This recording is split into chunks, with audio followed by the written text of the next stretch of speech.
Денеска на Правниот факултет при Универзитетот во Тетово одржана е конференција на тема евроскептицизам и имавме посебна чест и задоволство што во оваа конференција учествува професори од Полска, од Италија, од Словенија, од Универзитетот во Скопје, невладини издруженија, студенти кои што дискутираа во врска со евроскептицизам.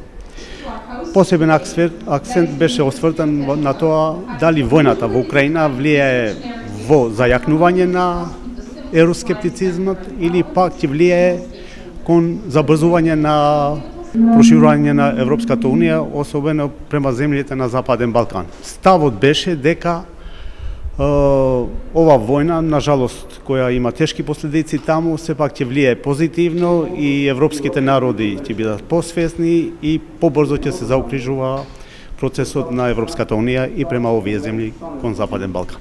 Пред војната во Украина имаше поголем евроскептицизам, сомнежите, има идеи и идеологии кои што беа против Европска Унија.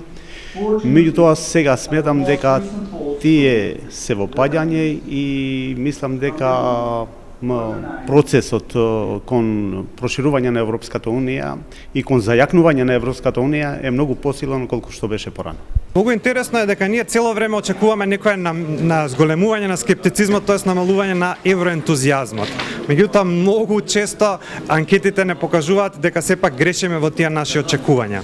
Повторно ќе кажам и сега со оваа криза и посебно со тоа како се поставува Европската Унија, колку е спремна да ги прифати сега новите апликации од Украина или од Грузија, би очекувал дека ќе се зголеми повторно скептицизмот, меѓутоа немаме податоци моментално на кои можеме да се потпреме за тоа да го тврдиме. Може да има пораст на скептицизмот поради сите разочарувања, поради неконсистентноста на процесот кој се одвива и поради самата нестабилност моментално во Европа.